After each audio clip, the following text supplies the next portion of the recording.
오늘은요, 우리에게 사명을 주시는 이유라는 제목으로 말씀을 나누고자 합니다. 한번 따라해 보세요. 우리에게 사명을 주시는 이유. 우리에게 사명을 주시는 이유. 오늘 본문 말씀은 마태복음의 결론입니다. 그런데 이 마태복음의 결론이 무엇이죠? 너희는 모든 족속으로 제자를 삼으라는 것이죠. 전도하라는 것입니다. 선교하라는 것입니다. 그런데 이 예수님께서 제자들에게 마지막으로 주신 이 말씀, 마태복음 28장 18절에서 20절 말씀을 보통 뭐라고 하냐면 대위임령이라고 해요. 우리 주님께서 제자들에게 주신 가장 중요하고도 큰 사명이라는 뜻이에요. 굉장히 중요한 일이죠. 여러분, 복음 전해야죠. 선교해야죠. 누군가가 복음을 전하지 않으면 어떻게 예수님을 믿겠어요? 우리가 생명을 얻고 하나님의 은혜로 중생하고 거듭나고 회심하고 성령의 내주하심을 경험하는 것은 누군가가 나한테 복음을 전해줬기 때문에 내가 예수님을 믿고 그런 복을 누리는 것 아니겠습니까? 복음을 전하지 않으면 그런 역사가 이루어지지 않는 거예요. 하나님은 우리를 통해서 이 땅에 복음이 전해지기를 원하시는 줄로 믿습니다. 그런데 말이죠, 여러분, 복음을 전해서 생명을 구원하는 일이 작은 일이에요, 큰 일이에요? 굉장히 큰 일이고 중요한 일입니다. 그런데 오늘 말씀에 보면 좀 이상한 것이 있어요. 예수님께서 이 중요한 일, 대위임령을 이루어 가시는데 놀랍게도 천사를 동원하지 않으시고 사람을 보내셨다는 것입니다. 여러분, 예수님을 믿게 하는 데 있어서 가장 효율적인 방법이 뭐라고 생각하십니까? 그거는요, 능력 보여주는 거예요. 그렇다면 우리 주님께서 제자들을 보내실 것이 아니라 천사들을 직접 보내서 전도하고 그러면 훨씬 편해요. 그 천사들이 가서 전도하는 거죠. 그래서 예수 믿어라. 안 믿으면 그냥 뭔가 한번 보여주고 말이죠. 막 기적 보여주는 거예요. 하늘에서 별이 뚝뚝뚝 떨어지고 죽은 사람들 벌떡벌떡 일어나고 병자들 막 치유받고 땅이 갈라지고 바다가 갈라지고 기적이 나타나고 능력이 나타나고 은사가 나타나면 예수님 잘 믿지 않겠어요? 그래, 안 그래? 아니, 복음 전하는데 천사를 보내서, 능력자를 보내서 직접 복음을 전하는 것이 효과적이고 효율적입니다. 훨씬 더 예수님을 잘 믿게 만들 수 있을 것 같습니다. 능력 보여주면요, 꼼짝 못하는 거예요.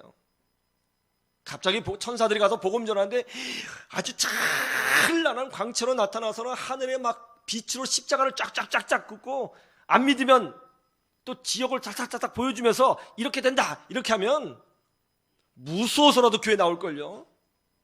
복음 전하는데 얼마나 편합니까? 그런데 오늘 보면 예수님은 능력도 없고 학벌도 없고 지혜도 없고 용기도 없는 정말 하자마는 제자들에게 대위임령을 맡기셨다는 것입니다.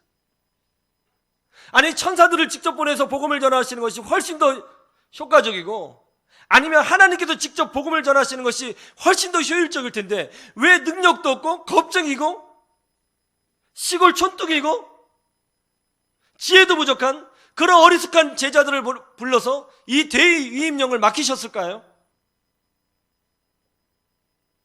왜 예수님은 능력도 없는 사람들에게 하나님의 일을 맡기실까요? 왜 하나님은 나같이 부족한 부족한 이 사람을 강단에 세워서 교회를 세우게 하시는 것일까요? 왜 하나님은 우리에게 사명을 주시는 걸까요? 여러분, 이것이 신앙적으로 잘 정리가 되어 있어야 하겠습니다. 왜 하나님은 직접 일하시지 아니하고 사람을 통해서 일하기를 원하시는가? 왜 우리에게 믿음을 주시고 우리로 하여금 믿음의 가정을 세우도록 사명을 주시고 복음을 전하도록 사명을 주시고 자녀교육 잘하도록 사명을 주시고 교회를 세우도록 사명을 주셨을까요? 하나님이 직접 하시면 더 편하잖아요. 왜 나 같은 사람을 부르셨는지 이 부분에서 성경적으로 정리가 되어 있지 않으면 내 인생의 의미가 뭔지, 그리스도인의 인생의 의미가 뭔지를 모르게 됩니다. 그럼 어떻게 돼요? 이게 잘 정리가 되어 있지 않으면 사이비 종교에 빠지게 되고 세상의 논리에 빠지게 되고 사람의 소리에 흔들리게 되고 고난이 오면 무너지게 되어 있는 것입니다. 왜 하나님은 천사를 통해서 복음을 전하지 아니하시고 왜 하나님은 직접 능력을 보여주지 아니하시고 어리숙한 사람들을 통해서 하나님의 일을 하시는가? 왜 나를 여기에 불러오셨는가? 이것이 정리되면 우리는 흔들리지 않습니다. 여러분, 굳건한 믿음으로 승리하시기를 주님의 이름으로 축원합니다. 그러면 하나님은 왜 제자들을 부르셨을까요? 왜 제자들에게 사람에게 사명을 주셨을까요? 이유가 있어요. 첫 번째로는 동행하기 위해서 그렇게 하신 것입니다. 한번 따라해 보세요. 동행하기 위하여. 우리 20절 말씀을 볼까요? 20절 같이 보죠. 시작. 내가 너희에게 분부한 모든 것을 가르쳐 지키게 하라. 볼지어다 내가 세상 끝날까지 너희와 항상 함께 있으리라 하시니라. 주님의 말씀에 순종하여 복음을 전하는 제자들에게 예수님이 하신 약속이 뭐죠? 세상 끝날까지 너희와 항상 함께 있으리라 하는 것이었습니다. 그런데 잘 생각해 보세요. 복음을 전해서 생명을 살리는 일이 하나님의 일입니까? 사람의 일입니까? 하나님의 일이죠. 이것이 하나님의 일이라면 하나님의 능력이 중요합니까? 사람의 능력이 중요합니까? 하나님의 능력이 중요하죠. 예를 들어 볼게요. 한 사람이 예수님을 믿고 예수님을 나의 구주로 영접하여 믿음의 사람으로 성장하는 일이 사람의 실력으로 됩니까? 아니면 성령의 능력으로만 되는 것입니까? 성령의 능력으로 되는 것입니다. 여러분, 어떻게 사람이 예수님을 믿어요? 제가 아무리 설교 잘해도요, 예수님 안 믿을 사람 안 믿어요. 사람은요, 말로 설득되는 존재가 아니에요. 생각이 다 있어요. 고집이 있어요. 여러분, 설교 들어도 다시 머릿속에 판단하고 있어요. 눈동자 왔다 갔다 하잖아요, 지금. 아무리 인간의 능력과 재능으로 그 사람 예수 믿고 하나님의 자녀 만들 수 없습니다. 그 사람이 예수님을 나의 구주로 영접하고 하나님에게 항복하게 되는 것은 오직 하나님의 간섭하심과 성령의 기름 부으심으로만이 되는 것입니다. 이건 하나님의 능력이에요. 사람이 전도해서 그 사람 예수 믿게 만드는 거예요? 사람이 할 수 없어요. 제가 여러분에게 설교하고 있지만 제 설교로 여러분 변화되지 않아요.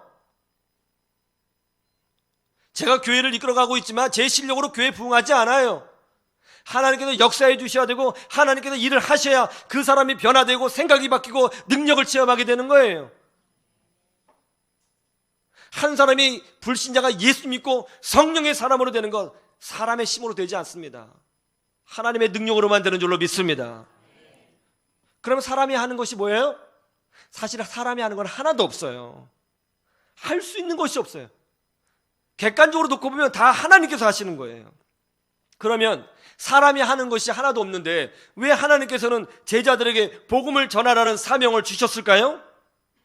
사실 제자들에게 그런 능력이 없다면 왜 하나님은 제자들을 불러서 대위임령을 주셨을까요? 그것은 이유가 하나예요. 이 귀한 생명 살리는 이 귀한 일에 제자들을 초대하셔서 함께 동행하며 하나님의 나라를 이루고 싶기 때문에 우리 주님께서 제자들을 부르신 것입니다. 자, 출애굽기를 한번 생각해 보세요. 이스라엘 백성이 이집트 땅에서 몇 년간 노예살이 했습니까? 400년간 노예살이 했죠. 이거 굉장히 긴 기간이에요. 우리가 일제 36년의 치욕을 맛봤는데 이 36년만 지났어도요, 사람이 다 바뀌었어요. 언어도 바뀌었어요. 다마네기, 니아까, 구르마, 예? 스봉, 우아기, 예? 언어가 바뀌었어요. 생활이 바뀌었어요. 생각이 바뀌었습니다. 근데 400년? 예, 얼마나 그 이스라엘 민족이 이집트화가 되어 있었겠습니까? 얼마나 노예 의식이 팽배했겠어요. 그런데 우리 주님께서 그 이스라엘 백성을 이집트 땅에서 구원하기를 원하십니다. 그런데 그 방법이 뭐였어요? 모세를 부르신 거죠. 모세를 부르셔서 이집트 땅에 보낸 거예요. 근데 모세는 어떤 사람이에요? 나이 80세의 노인, 무능력한 사람이에요. 그는 나이 80세의 노인이었습니다. 현직에서 떠난 지 40년이 지났어요. 그리고 목동이었습니다. 그게 군사가 있는 것도 아니에요. 더 충격적인 건 뭐냐면 모세는 말더듬이었습니다. 하나님이 완전히 무능력한 모세를 이스라엘 백성 구원하라고 이집트 땅에 보냈어요.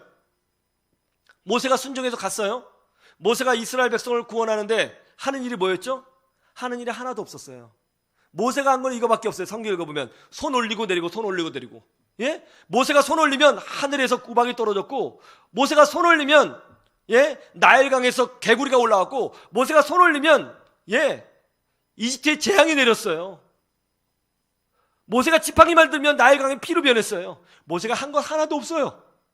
일은 다 하나님이 하신 거예요. 하나님이 다 능력 보여주신 거예요. 모세가 능력 부린 거 아니잖아요. 하나님이 하신 거죠. 얼마나 이집트에게 강력한 재앙이 임했던지 성경에 보면 사람들이 모세를 하나님처럼 여겼다고 했어요. 두려워했다고 그랬어요. 너무나 강력한 역사가 모세의 손을 통해서 일어나니까 사람들이 생각하기는 모세가 그런 일을 한다고 생각했어요. 모세가 한 거 아니에요. 모세는 그냥 손들라고 손든 거예요. 자기도 그렇게 될 줄 몰랐지. 몰랐어요. 그런데 이런 과정을 통해서 모세가 경험한 건 뭐예요? 뭔지 아세요? 모세가 가서 능력을 딱 보여줬더니 그런 사람 딱 듣고 그 능력을 보고 아이고 하나님이 무서우신 분이구나 딱 회개하면 좋은데, 이 바로왕이라든가 이 이집트 사람들이 그런 능력을 보고도 처음에는 두려워했지만 시간이 지나면 다시 하나님을 두려워하지 않게 됐어요. 오히려 이스라엘 백성들을 더 학대했어요. 그런 상황을 보고 모세가 힘이 빠졌어요. 그럴 때 하나님이 그를 위로해 주셨습니다. 모세가 낙심했어요. 그럼 하나님이 모세를 세워주셨습니다. 모세가 흔들렸어요. 그럼 하나님이 붙들어 주셨습니다. 모세가 울고 싶었습니다. 그럼 하나님이 눈물을 닦아주셨습니다. 하나님의 일을 하는 동안 모세는 어떤 걸 경험했어요? 하나님이 단지 전능한 하나님이 아니라 나같이 무능력한 사람도 부르시고 위로해 주시고 힘주시고 동행해 주시고 세워주시는 섬세하신 사랑의 하나님이시구나 하는 것을 경험하게 된 거예요. 이게 하나님과 동행하는 자의 특권인 것입니다.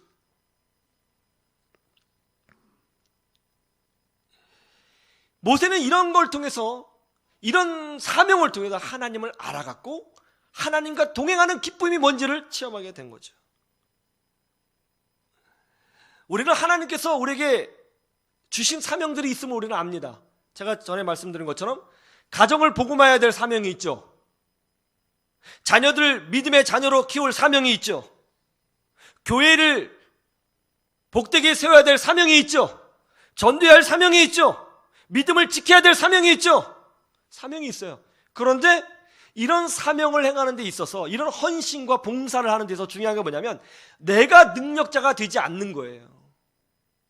하나님은 능력자를 필요로 하지 않습니다. 하나님은 갖추어져 있는 사람을 필요하지 않아요.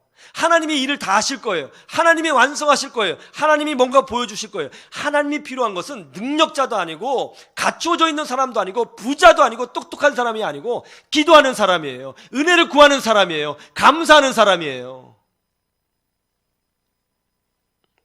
우리가 해야 될 것은 내가 얼마큼 능력을 많이 갖추고 있느냐, 내가 얼마큼 실력이 있느냐. 성가대 되게 노래 잘하죠. 한 명 한 명 따로 모아 불러서 들어보세요. 서로 시험에 빠질걸요? 우리 중에 실력자 아무도 없습니다. 그런데 말이죠, 이렇게 실력이 없고 부족하지만 하나님께서 부르실 때 예 주님 제가 여기 있습니다 하고 순종을 하기만 하면 그 사람이 능력이 있든지 없든지 그런 건 상관이 없이 하나님과 동행하고 그런 동행을 통해서 하나님이 기적을 보여주시고 완성하시고 이루시는 것을 체험하도록 만들어 주시는 거예요. 그리고 하나님 기뻐하시는 거죠. 성경에 보면 놀라운 게 뭐냐면 모세가 이스라엘 백성을 이끌어낼 때에 사실 모세가 한 건 별로 없잖아요.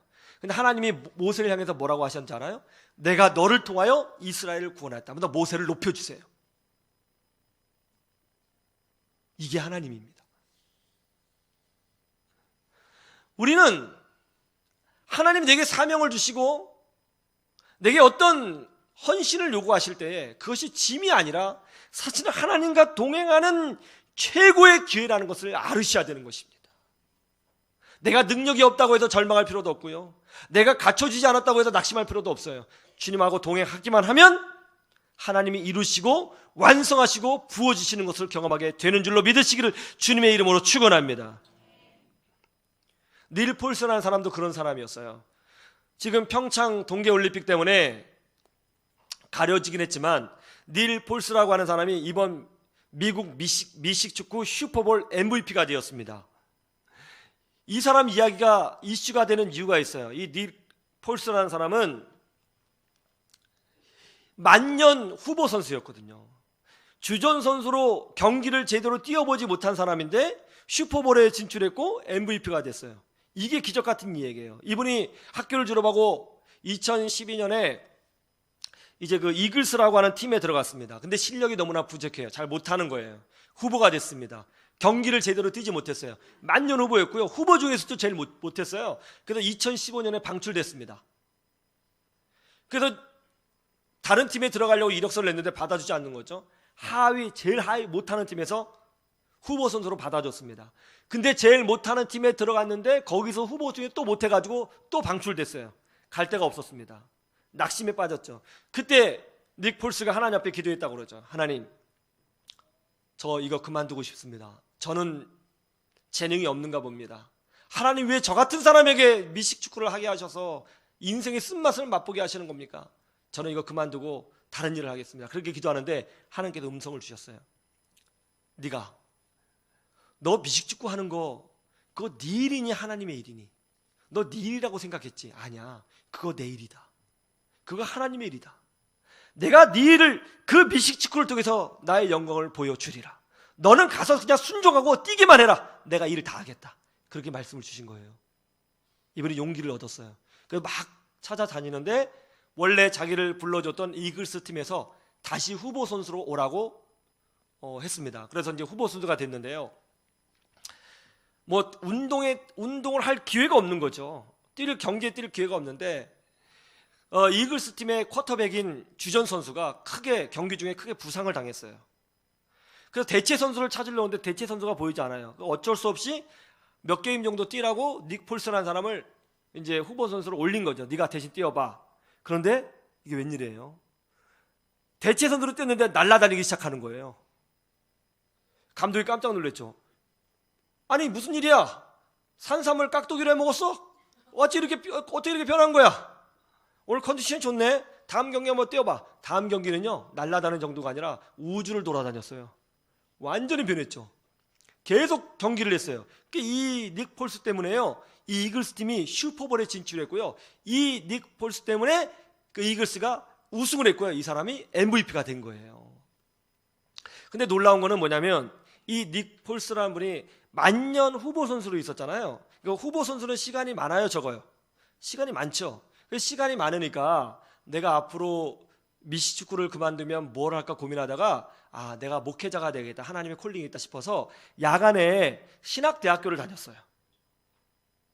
신학대학교 다니면서 공부를 하면서 이 미식축구를 한 거예요. 그런데 엄청난 결과를 낸 거죠. 그때 기자들이 물었어요.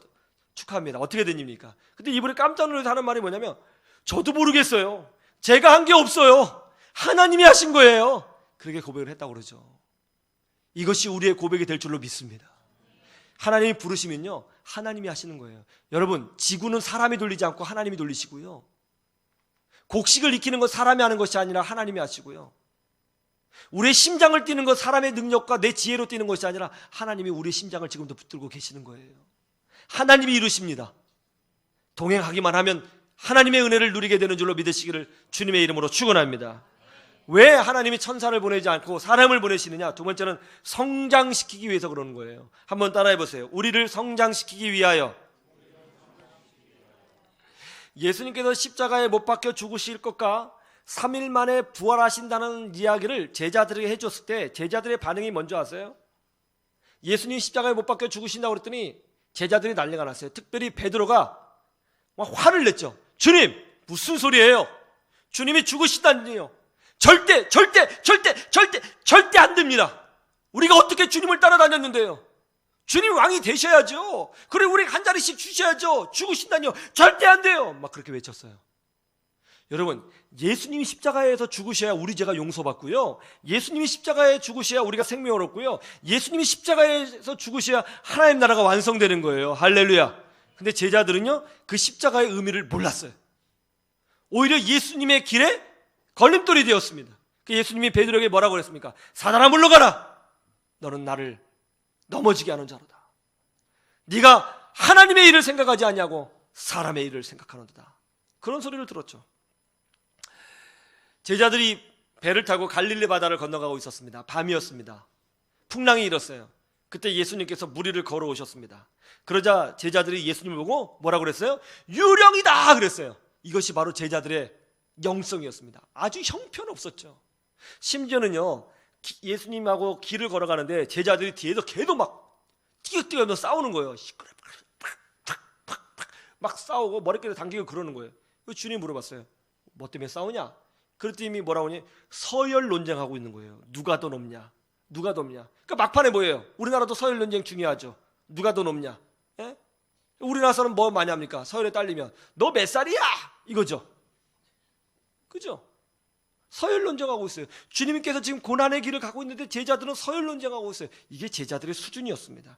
제자들은 말이 제자지 사실은 예수님을 따라다니는 사람에 불과했고 영적으로는 어린아이였습니다.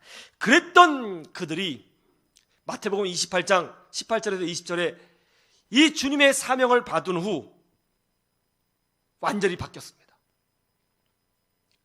마태복음, 마가복음, 누가복음, 요한복음에 나온 제자들의 모습과 사명을 받은 후 사도행전에 나온 제자들의 모습은 완전히 달라요. 완전히 다르죠.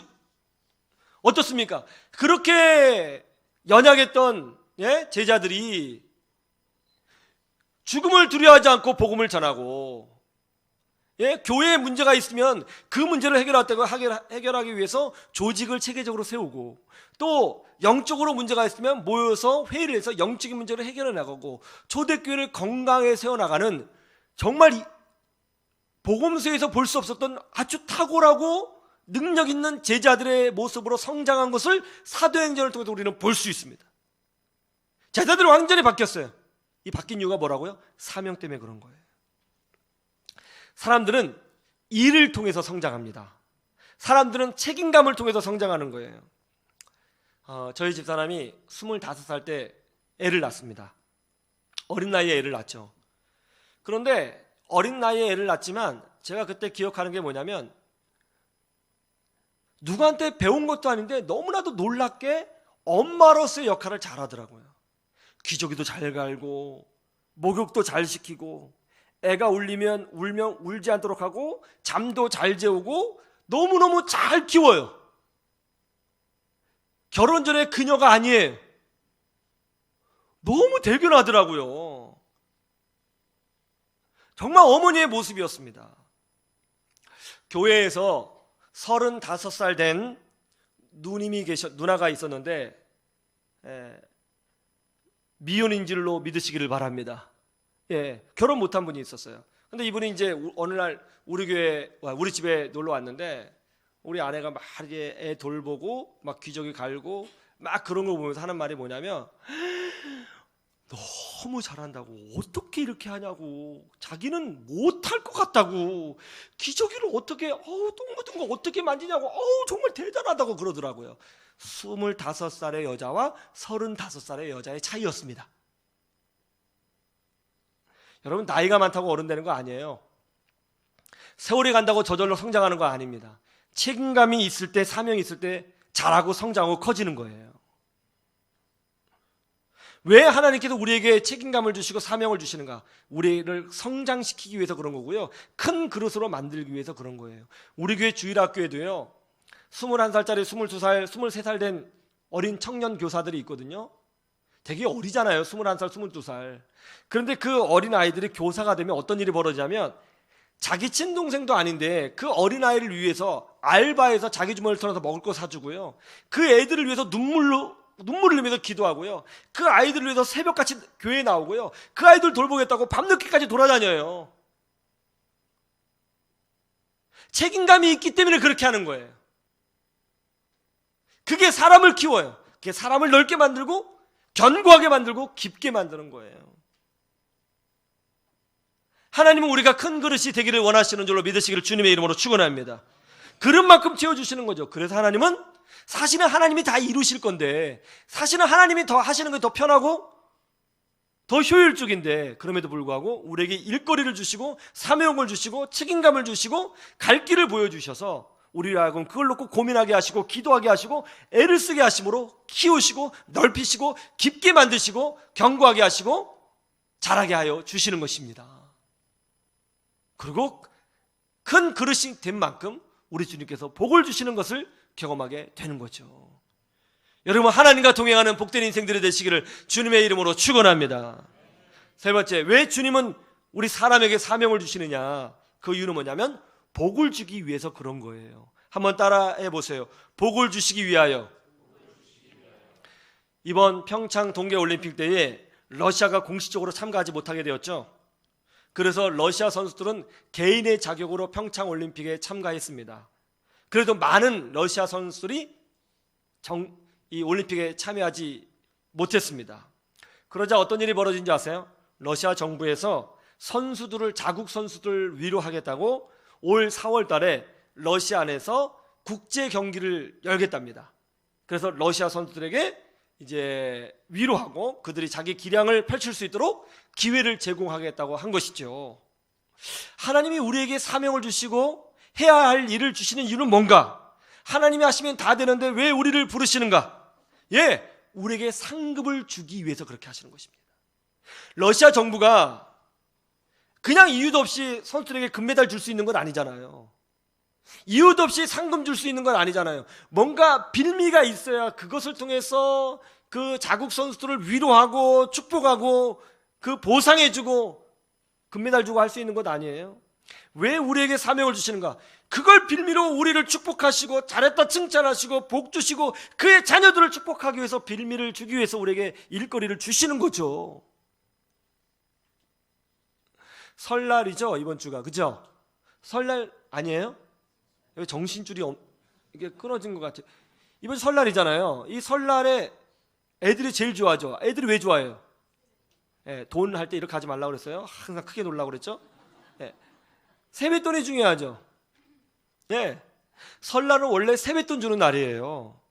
그러나 설날은 세뱃돈 주는 날이라고 해서 세뱃돈을 그냥 주지 않아요.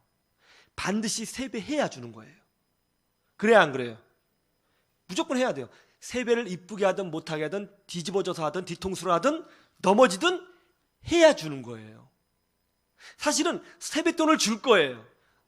근데 세뱃돈을 주기 위한 구실이에요. 그런데 그 구실이라도 해야 주는 거예요. 아이가 얼마나 못나게 했느냐, 엉터리느냐, 그건 차후의 문제예요. 해야 주는 거예요. 마찬가지예요. 하나님께서 우리에게 복을 주실 거예요. 성경에 기록된 약속을 이루어 주실 거예요. 그런데 세배를 해야 주는 거예요.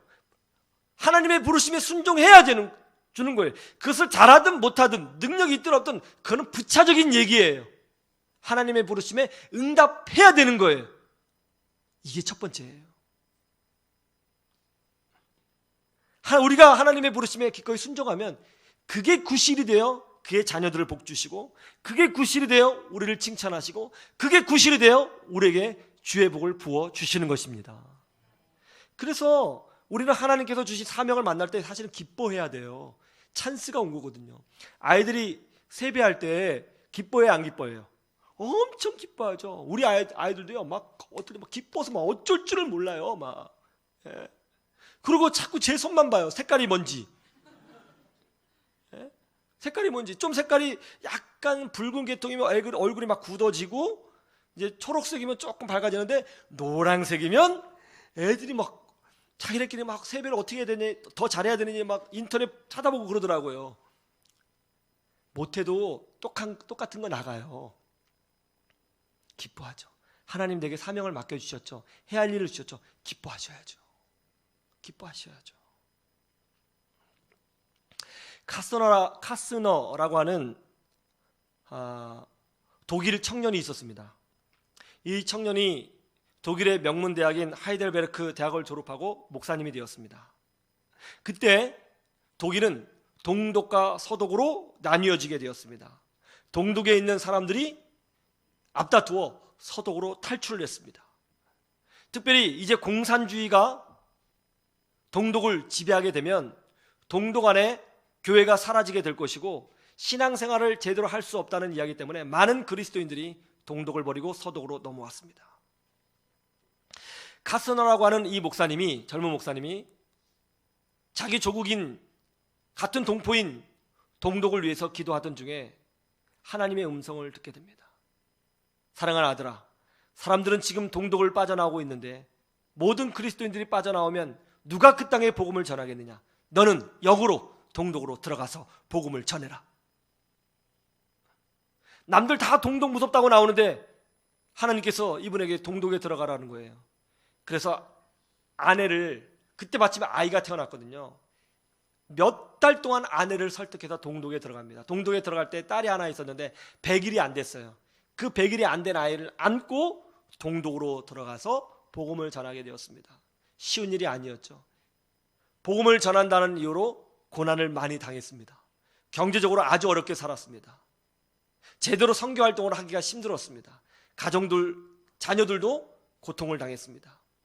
아이가 성장하는데 딸 아이가 이 목사님에게 늘 이렇게 질문했대요. 아빠, 왜 우리는 이렇게 살아야 돼요? 그럴 때마다 카스너 목사님이 이렇게 얘기했다고 그러죠. 딸아, 하나님이 우리에게 주신 사명이야. 아빠는 잘 모르지만 하나님이 주셨던 사명이니까 우리는 참고 있냐고, 이 자리를 지켜야 되는 거야.